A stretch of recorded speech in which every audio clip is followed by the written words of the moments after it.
Today's webinar is how state boards and legislatures can partner on assessment and accountability. Now, some of you in registering for this said, hey, I hope Paulo sings a song. And of course, my song, anytime we talk about working together, is the more we get together, the more we get together, the happier we'll be. That's why I'm so excited that we're doing this in collaboration with our good friends at the National Conference of State Legislatures. Because when legislators and State Board of Education members work together, not to mention work together with many of you who come from different backgrounds. I know some of you are from state departments of education. Some of you are with advocacy organizations. Some of you are with all kinds of places that at the end of the day, if we work together and join hands, we can do what's great and ensure that every student is successful. As you can see, my name is Paulo Di Maria. I'm the president and CEO of the National Association of State Boards of Education. We go by NASB. We are the only organization that is solely dedicated to supporting those citizen leaders who serve on state boards of education in their work to strengthen public education so that all students can be successful in their academic pursuits as well as in work and in life and in whatever comes after their K-12 experience. We are joined by our good friends at the National Conference of State Legislatures. And so I'll ask Molly Gold to introduce herself and refresh people's memories about what NCSL is all about. Absolutely. Thanks, Paolo. As Paolo mentioned, my name is Molly Gold, and I am a program principal at the education program within the National Conference of State Legislatures, and we are the bipartisan organization serving all of the legislatures across the 50 states and territories. That includes both legislators and legislative staff, and we are incredibly excited to join NASB for this conversation and excited to be able to kind of demonstrate the strengths that can come out of collaboration across these policy-making bodies. Thanks, Molly. I don't play favorites, but Molly's a rock star among rock stars. A few norms. I think that's the next slide. This webinar is being recorded, and we will make the recording available and distribute it. We've enabled closed captioning if that's something that you need to use. This is a webinar format, so we ask that you use the Q&A box and the Q&A function to submit your questions, and we will be posting chat resources in the chat box. I would also ask for our own edification, if your name doesn't say who you're with or what state you're from, if you would take an opportunity to change your name to include, if you're a legislator or a state board member, your state affiliation, or if you're with an association or some other organization, whatever you can do to help us understand your role. Sometimes that helps us understand where you're coming in from in terms of some of your questions. This is a two-part webinar. The first part is really kind of the standard-based webinar, and that's going to run from 3 o'clock to 4 o'clock, and then we will have a special sort of closed panel discussion only for NASB state board members and NCSL legislative members, and that'll go from 4 to 4:30. You will be, those of you who fall into that category, who are state board members or legislators, just stay on the line. You will see a prompt that will promote you to being a panelist, and that will push you into the room where we will then have the discussion that's can be more informal and responsive to your particular questions and so forth and so on. We have got an amazing panel for you today. I'm not sure I could have conjured up a greater panel than what we've got here. Scott Marion and Juan DeBroat are from the Center for Assessment. The Center of Assessment I love because they are doing the leading work across the country in the whole area of assessment and accountability. If you want to know who's doing what, who's being innovative, what are the best practices, what's the emerging ideas, they're going to be the go-tos, and they're going to be the featured presenters on today's webinar. We've got the dynamic duo from Indiana. Byron Ernest is a member of the State Board of Education of Indiana. He also serves as the chair-elect of the NASB Board of Directors. He started his career in agriculture, career technical education, is a strong advocate and advisor for FFA, was selected as Principal of the Year in Indiana at one point in his career, and has if you ever have time to talk to Byron, he tells an amazing story about school turnaround in a district that he took over when it was, or a school he took over in Indianapolis when it was at its low point. Bob Benning is serves on the House of Representatives. He's been a member of the House for 33 years and is chair of the House Education Committee, a true partner for education in the great state of Indianapolis. Another dynamic duo we have is from the wonderful state of Maryland. Josh Michael is on the State Board of Education in Maryland. He's the chair of the board. He started his career as a math teacher, was a math teacher for 6 years, worked in turnaround settings, and then went on to do a number of engagements with advocacy and philanthropic organizations in the Baltimore area, and now is the executive director of the Sherman Family Foundation. And Eric Ebersole is a delegate for the Maryland House of Delegates. He has been a legislator. Now I'm losing my notes for 11 years and was a math teacher for 35 years. I love when a teacher becomes a legislator because you come to the issues of the world with double perspectives. So you're going to hear Scott and Juan are going to start us off with some overview about some recent publications they put out. Then we're going to let Indiana and Maryland tell us about some of the things that are going on in their states. And all in between, we encourage you to put your questions in the Q&A. We'll answer those as we get them, and we'll factor them into the conversation as the opportunity allows itself. So with that, I'm going to turn it over to you, Scott. Take it away. Thanks, Paulo. Let's see, I'm going to share my screen here. So thank you for that introduction. I don't know that I could talk as fast as Paulo, but I'll give it a shot because we have a lot of slides to cover. Like Paulo said, I'm Scott Marion, and my colleague Juan DeBrat and I are going to be here talking about two recent papers that we put out at the center. One called The Case for State Testing, the other, The Case for Statewide School Accountability Systems. Maybe not the most creative titles, but we really are trying to help people understand the value proposition associated with state testing and school accountability, statewide school accountability systems. We'll drop these links in the chat so that you could easily get these papers. But what got us started was thinking about, I live a little bit north of Massachusetts. I live in New Hampshire, but I drive through Massachusetts. And, the speed limit is nominally 65 miles an hour. But if you only drive 65 miles an hour, you might get killed by being rear-ended because people are driving a lot faster than that. And so what would people do if nobody was checking your speed? How fast would they go, or what would it look like? And in our world, would states continue to test if the U.S. Department of Education was disbanded or reduced its enforcement or reduced the funding for state testing and accountability requirements? So we argued that we do need state assessments because state assessments, and like all assessments are designed for a limited number of purposes. So if you're going to talk about a classroom formative assessment, it's not going to do the things that state assessments could do. State assessments can't do the thing that classroom formative assessments are meant to do. But we do need high quality state assessments to help us monitor statewide educational growth and achievement, to help in us evaluate to know which programs are working well and which ones might need to be adjusted. They're really useful means for engaging the public and policymakers in the condition of education in their state and in their local districts. And we also think if they are high quality, they could signal the kind of learning expectations we hope to see in classrooms. We also wrote this brief many years ago with the Council of Chief State School Officers. Given that you're all state policymakers, whether in the legislature or state boards of education, this is a nice, useful brief. We believe that it was designed with a lot of state assessment leaders in mind to help people understand the basics of assessment. So when we talk about monitoring achievement and growth, the reason why state assessments could do this is because they're designed to yield comparable results.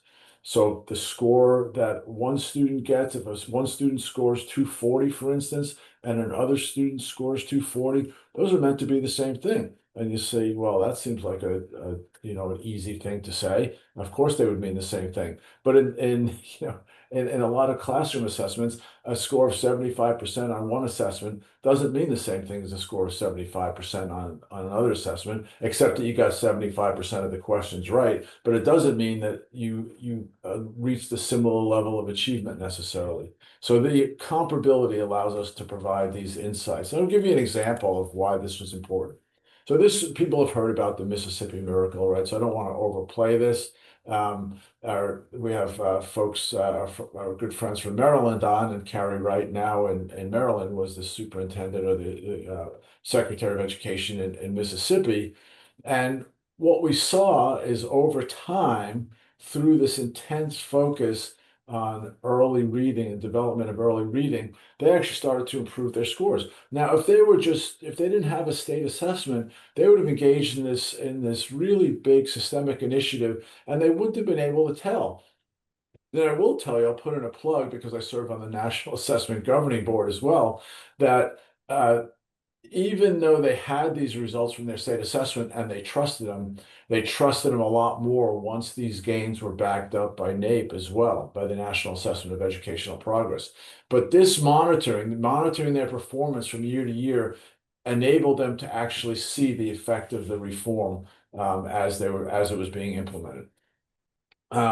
Juan has written a lot about evaluation and continuous improvement. If you search our website and look under Juan's name, you'll see a lot of articles and blogs and papers about this.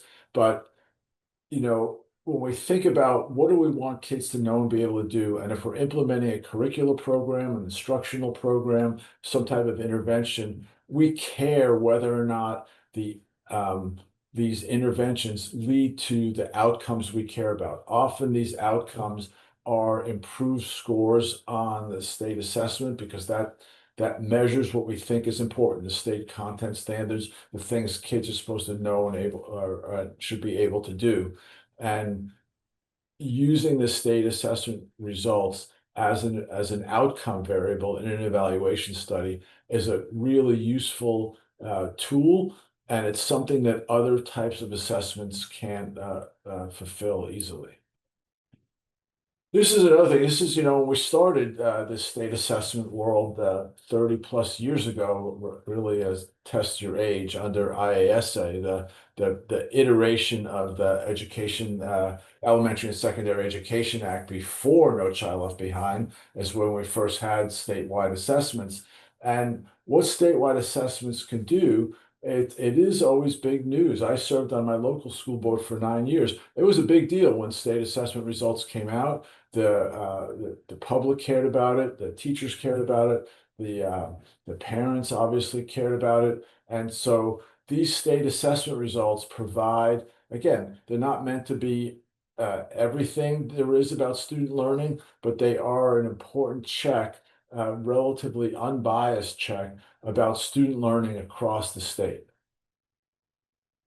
And then finally, they're useful for signaling rich learning expectations. A lot of times we hear teachers even say, oh, I didn't know you wanted me to teach to that level, to that depth of expectations of student learning. And the state test, if it's done well, could help meaningfully represent these learning goals. Because when you actually give people content standards or learning expectations to read, they're sort of vague. But when you actually look at the kind of questions kids are supposed to answer, people say, oh, I know what that means. I know what I want to do there. And so why are the state tests able to do this? Because they have the highest technical quality and have to adhere to some of the most rigorous technical quality of any assessments out there. This is through the U.S. Department of Education's peer review process, but every state has a technical advisory committee. These are independent measurement and research experts who weigh in on the quality of the state assessments and accountability systems. And so we go into great detail in the paper on what these criteria mean. Validity is the most important of these criteria. Do the scores mean what we claim that they mean? Do we have evidence to back that up? You can't just say Oh, no, this is evidence of math knowledge because the title of the test is the fifth grade math test. You have to actually go through the process of collecting evidence to demonstrate that. And these other criteria are really important. But this is something we say, and again, like I said, I serve on a National Assessment Governing Board, but this level of independent review and evaluation and the resulting transparency, all this stuff is public for state tests, is far beyond what we see for any other assessment administered to K-12 students. They might have a lot of really good studies at the College Board about the SAT or at ACT about the ACT or NAEP. NCS, has a boatload of information, but it's not transparently reported. And as we see, and then all the other interim tests, things like iReady, NWEA, they might have good studies, but they're not transparently reported. So this is why we say, and as state policymakers, you often hear this, um, well, can't we just replace the state test with this commercial interim assessment? Pick whatever flavor you want. And the rationale is quite simple. We already use assessment X 3 times a year and we like the results. Why should we take the time with a state assessment too? And the answer is quite simple. Commercial interim assessments, again, these are things that you're probably familiar with, like NWA MAP or Renaissance Star or iReady, a Curriculum Associates iReady. Commercial interim assessments are not designed to support the summative purposes that I just laid out, and they're not at the quality of state assessments. They're just not. And we know they're not perfect, but we think that state tests hold the greatest promise of serving these four main purposes of monitoring, observing and evaluation, of signaling rich learning expectations, and engaging the public. And so we really should be asking, not should we replace these tests, but how do we make them better to more fully meet the needs of students, educators, families, and policymakers. I'm going to turn to Juan now to talk about school accountability before we come back with some other flexibility options. Thanks, Scott. I was quickly trying to respond to a few points in the chat. So it's always a challenge to multitask in these Zoom settings. Yeah. So real fast, I think before we move on, I think it's important to think about what I'd like to start by stating what accountability is not. Accountability is not a silver bullet. It's not a treatment. I'm going to speak a little bit more about what that means in a second. And it doesn't on its own fix schools. What it is meant to do is signal where outcomes are or are not being met and where support may be needed. So the goal is to identify schools that need help and then ensure that those supports and interventions are actually put in place.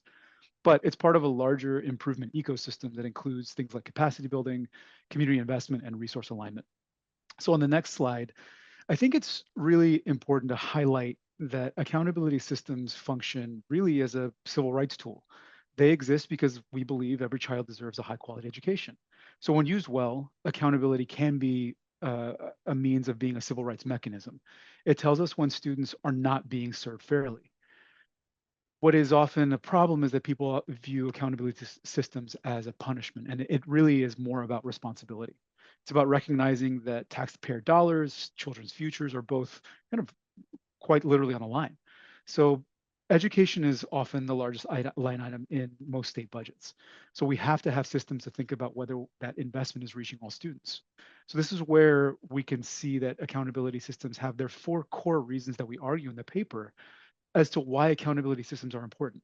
First, it's about building public trust and engagement. We really need to be able to have a means to describe how schools are doing. Second, by signaling what's important to district and school leaders.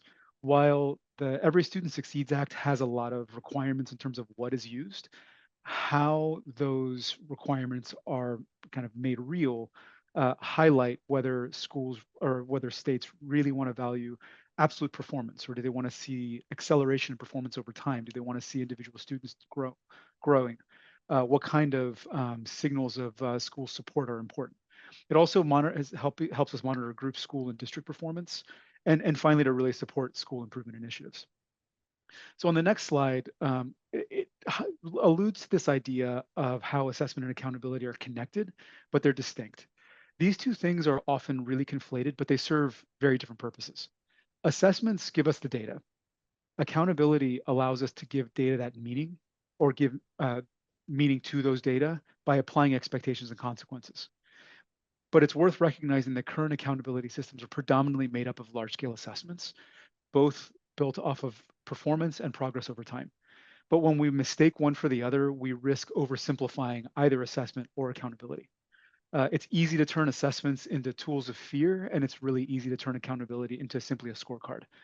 I think a way to think about this is that we should view assessments as an essential information source, and then accountability as a framework for action. Basically, accountability can become a mechanism that helps adults in the system understand what behavior should be enacted to improve the educational experience for and the impact on students, by then looking at how assessment results change over time. So a way to think about this in action is on the next slide. Um, the Every Student Succeeds Act has two really core requirements. One is about identifying schools for needing improvement, and a second one is to kind of report results to the public. This slide shows some actual data from New Hampshire about schools that are identified for comprehensive support and improvement. That's functionally the lowest 5% schools in the state using an accountability system. But here's an example of how we can say that accountability can actually drive improvement. The red dots represent schools that are identified for comprehensive support and improvement, and the blue dots represent those schools that are not identified but can be matched because they're similar enough to those red dot schools. Over time, those red dots look more like blue dots, which means that those schools that were identified for support and given intensive intervention actually start to look like schools that were not identified. This is not an automatic thing. I think we've seen a lot of states that actually isn't the case, but with the right kinds of supports, schools actually do improve. And so accountability can help shed light on where those supports need to be placed, and then really highlights the real work comes in what happens next. So on the next slide, kind of thinking about where Scott's going with next, I think it's a big question about what is the path forward when you think about flexibility. If states are granted more flexibility, we need to be thoughtful about not abandoning the purpose of accountability. Flexibility should, in my opinion, allow states to innovate in how they assess and support schools, not whether they do it or not. Imagine a system, and Scott's written about this, of reciprocal accountability, where states and districts are responsible together for student outcomes. If I put an expectation on you, then there's an expectation that I'm giving you what's necessary in order to meet those expectations. So the ultimate question isn't about whether we need accountability. It's about how we design it to be more useful, probably more humane, and more effective in terms of communicating what our expectations are and how to get to improving those expectations over time. Scott? That's great, Ron. Thank you. So we're going to be very fast here because I want to open it up for discussion. There are some options for flexibility right now, such as the Innovative Assessment Demonstration Authority under ESSA. It's called the IADA. And now states can use ACT or SAT as their high school test. That's a flexibility written into ESSA. There appears to be very little interest in pursuing or maintaining participation in the IADA. And I'll tell you, we've written about this and we've been involved in, I think, every single IADA that's been implemented. It's very hard to meet the requirement. It was meant to be very strict, and while being innovative. So the more innovative you are, the harder it is to meet the requirements, such as scaling statewide. We say if states really, if they're considering, this again is my opinion, if states should only consider the IADA if they have a great idea for an innovation, but you only want to try it out in a subset of districts. Yeah, we could drop the link to that blog in there. There's several of them about that. And then the potential of increase. So if there was more flexibility given under the current administration, what are some things that we think might be fruitful? So high school assessment is sort of a mess. It's not really, the system doesn't fit it well. By testing once in high school, kids are all over the place and where they are by the time they're tested, and whether it's 11th grade. So there's a few ways to think about reforming high school assessment, whether it's end of course exams or portrait of the graduates or certification and specialization. States could do more with a statewide performance test to really push innovation and signaling rich learning expectations. We did an experiment. It was funded study that we did a few years ago, where we tested out what would you do? What if you reduced every grade or every student testing? So let's say you tested students every other year.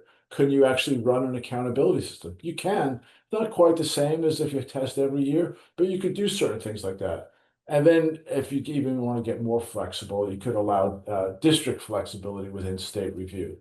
On the accountability system, you could allow local flexibility, again, within limits for indicators and goals. You could focus, as Juan said, on more on districts, as again, as a local school board member, not a state school board member, but as a local school board member.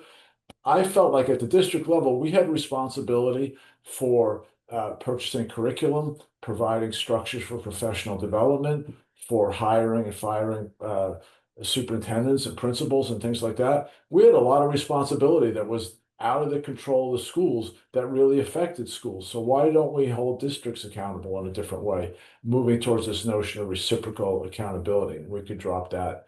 I see it's already in the chat ahead of me. So now we're going to turn to our fabulous panel. And again, in the meantime, what you guys think about this when we open it up to the audience, about what kinds of flexibilities might you like to apply? So I'm going to start with our friends in Indiana. And when you guys think about the kinds of things that you're doing as a state, and Indiana's, I happen to know, well, both states pretty well, but Indiana's engaged in some really interesting stuff. What motivates you? And I could be either Representative Benning or Byron, whoever wants to take this first. But what motivates you guys when you think about we want to do something new with assessment or accountability? What's the North Star guiding you when you're thinking about this? Since Byron's not jumping on the question. I think both accountability and assessments, we are in the process of kind of changing both. And we're trying to find models that really effectively represent and demonstrate what an effective school is and an assessment that is more user-friendly to schools. So I know they both kind of play together. Our state assessment, we changed in state law. We actually changed and asked the department to go to develop a through-the-year assessment with the goal of having them, having educators to start to find more value in the state assessment rather than see it as a just a summative test at the end that meant nothing. So we asked the department to collaborate and pull together an assessment that can be a replacement for a formative or interim assessment that can be used throughout the year to kind of track success. We're also looking at trying to move forward in more towards mastery-based education and as much as we possibly can. And we need to have more flexibility. And so modules can be pulled down when teachers think a student is ready for, rather than have necessarily all these set windows in time. So I think the maximum reason that legislature engaged in it is we really want, our accountability system was not reflective. We have not given grades since 2018 because of a variety of different things. We knew it wasn't where it needed to be, and we knew the assessment needed to be more user-friendly and things that schools and educators find, schools and parents both find more insightful. I'm going to throw this to Marilyn. Since we had a legislator go to state board and go to Dr. Michael. I know in Maryland, you've been engaged in a lot of recent assessment and accountability, rethinking and things like that. What's pushing you to do this work, and what's guiding your efforts there? Thanks, Scott. I'd say I'd draw back to Juan's his chart and that first piece around public trust. Our legislature has made significant state investment in public education, some of the largest across the country. And so for us, it's about having an assessment system and then a report card that goes with it that really communicates clearly to members of the public, helps them understand how we're progressing both at the state and district level, but also at the school level. And so, part of the concern in recent years has been we don't really, when we get underneath the hood, we're not seeing the progress in academics that goes with what the report card is saying. And so we're really trying to line those pieces up. And it's just paramount as our state is making these investments in public education that the public can clearly see the progress that is going with those state investments. Yeah, that's great. And for those who don't know, Maryland's engaged in this pretty impressive work around this, the blueprint for Maryland's future. So, Delegate Ebersol, if you don't mind, what guided the state and the legislature's work in terms of the blueprint and pushing forward this blueprint and this massive funding effort? You want to share a little bit about what motivated you? Well, equity. I mean, really, one of the guiding principles behind the blueprint is it looks at, in particular at three major at-promise groups that we really want to focus on in terms of not just focusing on getting our best students to get better, because we do want to do that. And oftentimes our test scores are reflective of them doing much better. But we look at students in concentration of poverty. We look at students who are multilingual learners. We look at students who are special needs students. We need to reach them to reach their potential. And so the funding that you hear about, a lot of it has to do with additions to the foundation amount for those particular groups. And we want to see improvement in all of them. And that is a challenge, to be sure. But our motivation was that, and generally, we use models. Singapore has a good model, and the state of Massachusetts had a really good model.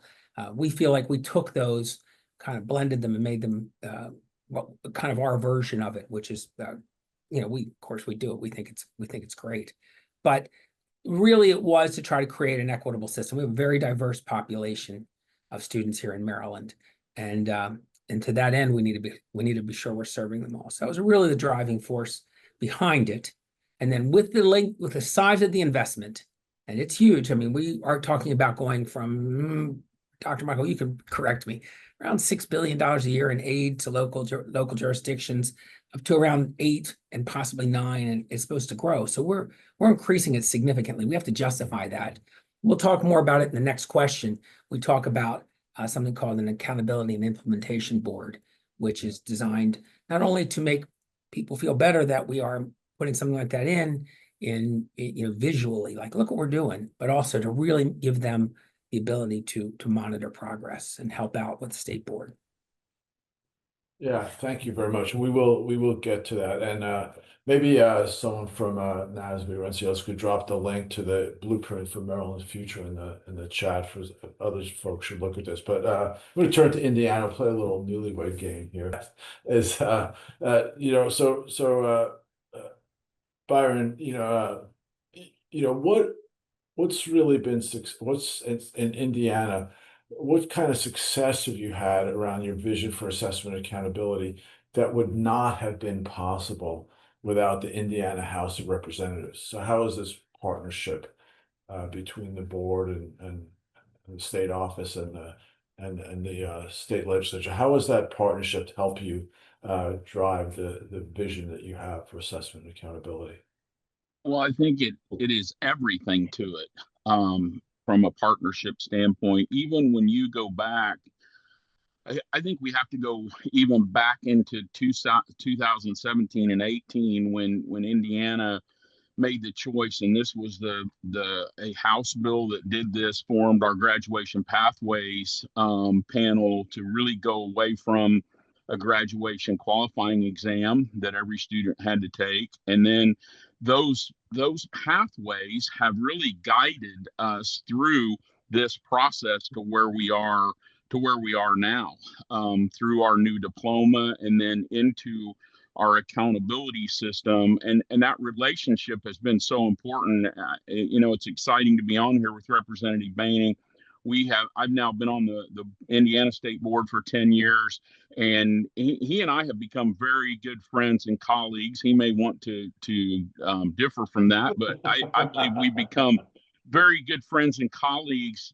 And one of the things that he does during legislative session, and he does this throughout the year as well, but we have weekly meetings where a group of us get together with him and talk about education issues. It's called the Ed Group. Nothing real flashy about that, but it's called the Ed Group. And one of the other things that I've always appreciated about him is that he gets together with superintendents and principals throughout the year as well to think about issues. So he has a good pulse, and then we talk about that pulse, and it's that relationship so important. It doesn't mean we always have to agree on everything, but it's great then to be able to talk through those pieces. And I know Francis Wills had asked the question from New York Regents in the questions that they are asked ahead of time about that relationship, and I would just say that you can't just go to some event and form a relationship because we now know each other. That relationship has come from working with each other shoulder to shoulder, and actually sometimes what I call having to put the Kevlar on, to take the hits from the people who you're really needing to take feedback from, learn from, and those kinds of things. So that relationship comes from actually working together, and I think that's really, really important. And then when I think about the accountability from that standpoint, it comes from some core values. And I know one core value that Representative Bain and I both share, however you want to say it, is being student-centered. And so this latest look at accountability for us is very student-centered. And House Bill 1498 that talks to accountability really gave us the guardrail of staying on an A to F system, which we believe in, which I believe in. I think it's best for parents to be able to look, but it also is a system that we've looked at to be able to look at the whole child.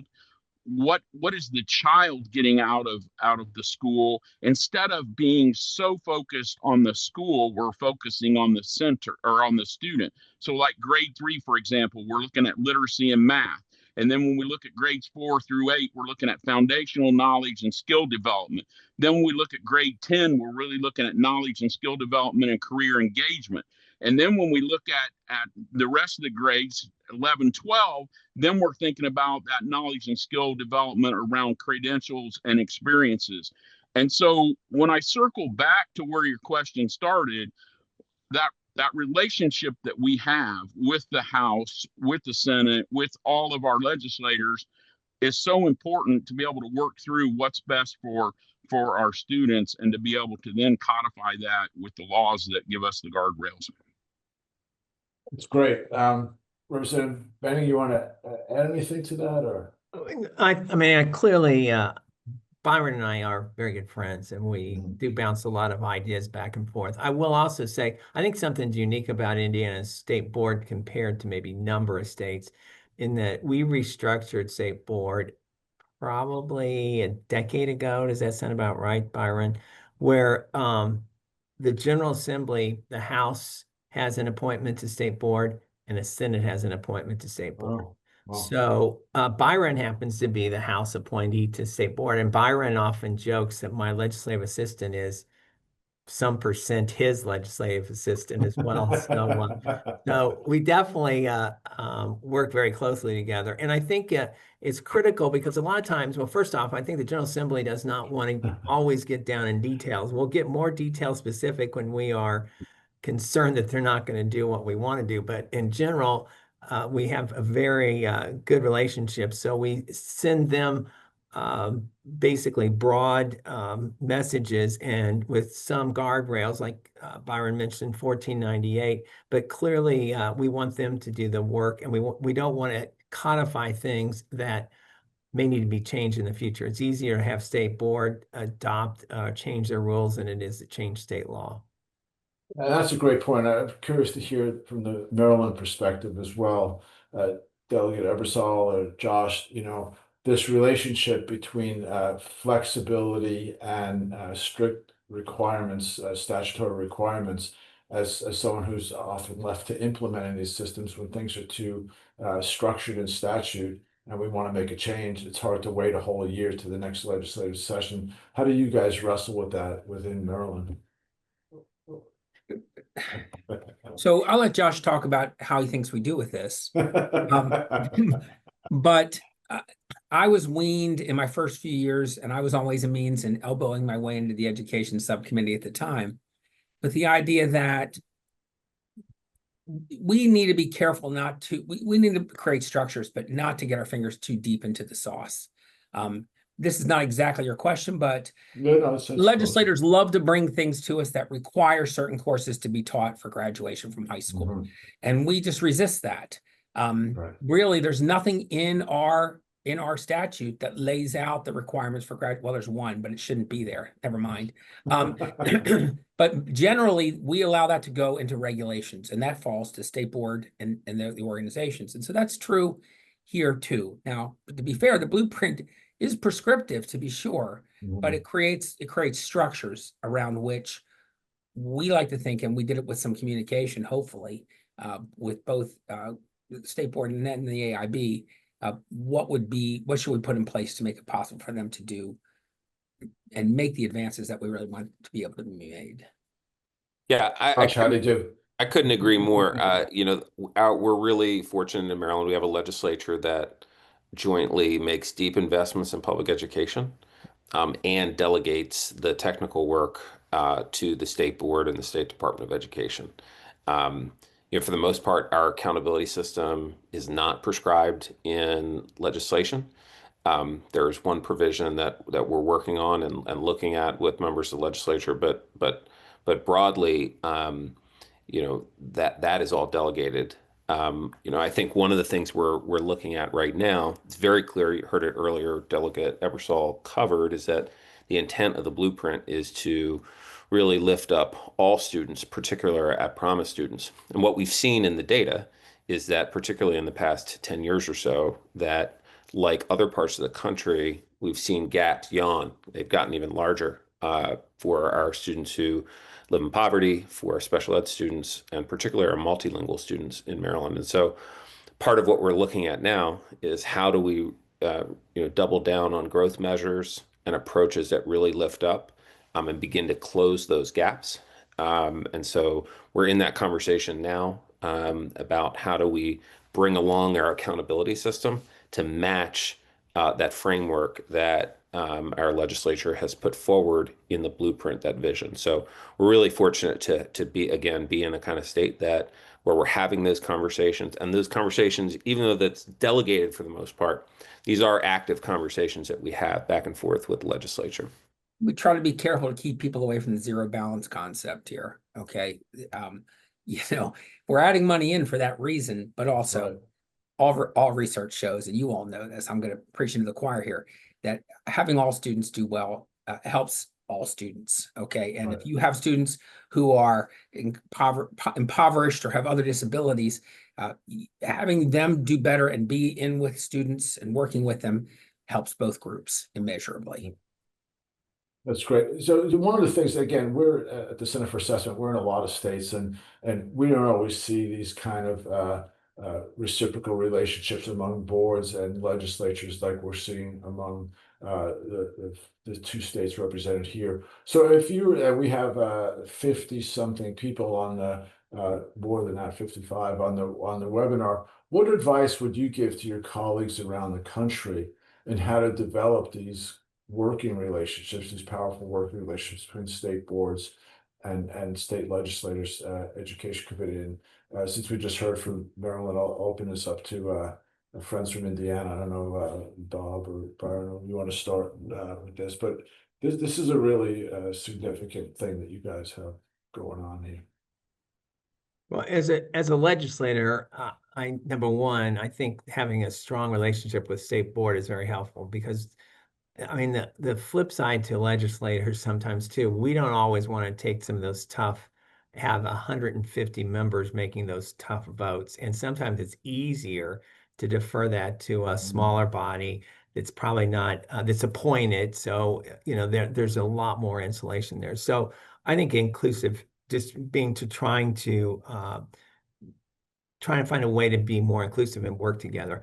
One of the other things Byron doesn't mention is I actually also meet with the Secretary of Education, which is probably a little unheard of, but I meet with the Secretary of Education every week during session and every other week outside of session. So well, I'm constantly in contact. And frankly, I think Byron would agree with this. It's kind of a collaborative effort. I mean, even when we're not in session, when a state board is going through for instance, they've been charged with coming up with accountability system. On Monday, my colleague, the Senate Ed Chair, and I were briefed by Secretary and the department on their proposed accountability metrics, and they value our input in terms of how that should all work. And I think it's so we critically will give them thoughts. And I think there's a very open relationship there and willing to work together. And I clearly,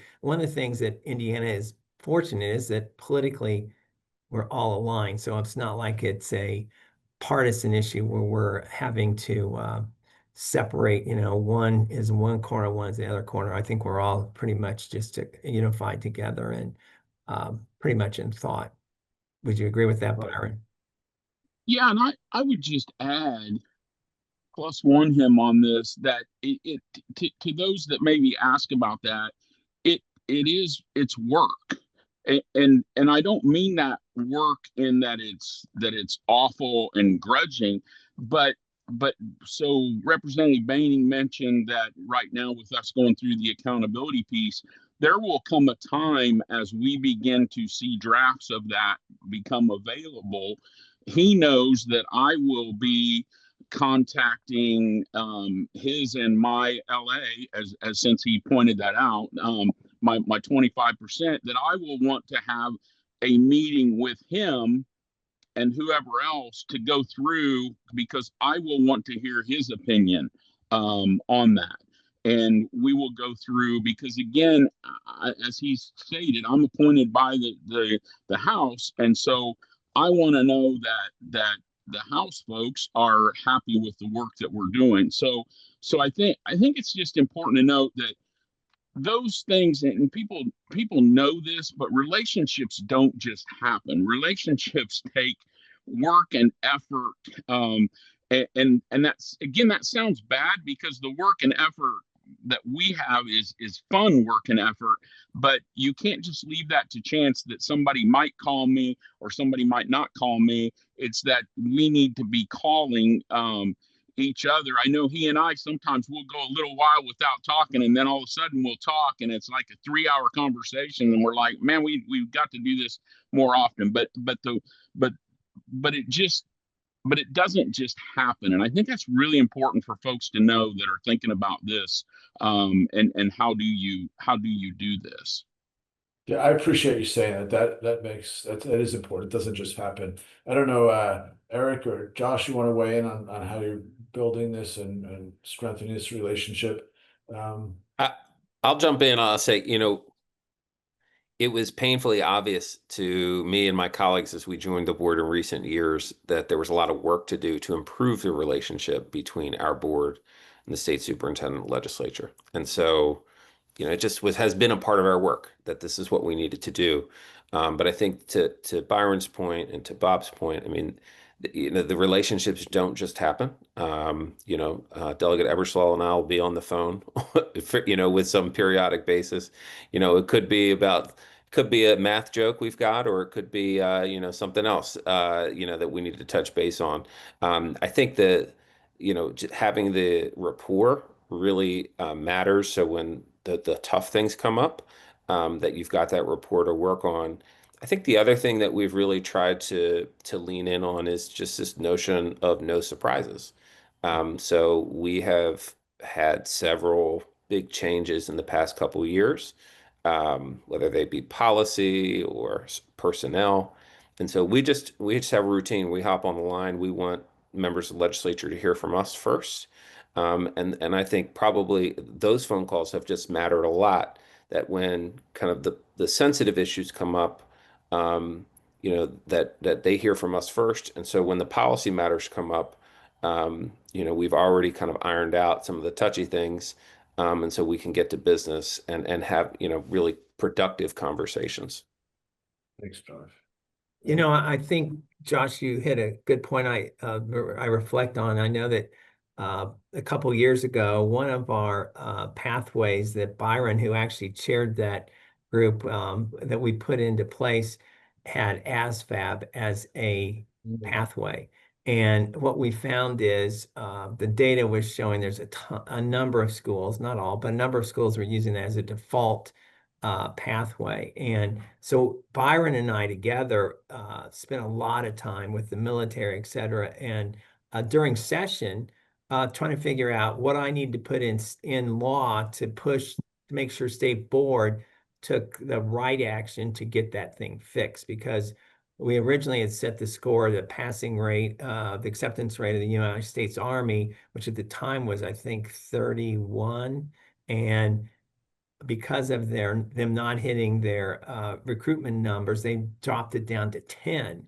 And to me, that's like, oh my gosh, that you fog a mirror and you're going to be able to use that. So we were collaboratively together. But to your point, Josh, it didn't happen without us working before that. It was like we had created a relationship where we respected each other and valued each other's thoughts. And That's Scott, if I could just jump in, please, I'll try to sir. make it Yes. short. Yeah, no, great. One of the things that President Michael talked about is that there's been a great deal of improvement in the communication. I'm going to leave it at that. But one of the reasons it had to happen is because we were moving into some really new territory with them. And we really had to be clear, and they had to be clear. And so out of necessity, but also because there's some good people there, I think our lines of communication are much better, and they have to be given the initiative that we're in the midst of here. Yeah, no, that's a great point. I'm laughing about the ASVAB. I spent Sorry. many hours on the phone with a brigadier general based in Denver trying to help Wyoming get direct data. And even he couldn't do it. So I didn't feel like I failed. But I want to actually move us towards closing though. Thinking about the future, there might be more flexibility, there might not be. But what kinds of things are you looking forward to in your states for what you might see as the promise of assessment and accountability going forward? If you're thinking about flexibility, you could talk about that. But if not, what are you thinking about in terms of the promise? I know Representative Benny, you mentioned the 3-year assessment. Maybe that's it. But let's hear from the Indiana folks. What are you looking forward to as the doesn't have to be the distant future, the relatively near future for assessment and accountability? I'll jump in first. I think one, again, the student-centered piece of it, that we have multiple measures that we're looking at and looking at the whole student. So I think that's important from an accountability standpoint. And then with that, I think the other conversation that I'm really looking forward to is then what do we do on the other end of that? We've developed this really great data dashboard that has our dashboard for our schools that we can look at, and it's easy for our parents to look at. Is then how do we use that data, and how do we provide the supports to schools that we're maybe not seeing the upward trajectory, or we're seeing them plateau, or we're not seeing the performance for our students? And I think that's the part that's going to get fun, is to really look at how do we provide that support for those schools, because that part is always an ongoing piece. But once we get this system in place, we're going to have a robust system for providing that support for continuous improvement. I would echo. Yeah, I'm sorry. Indiana's up. I'm sorry, my fault. Good, that's fine. It's good.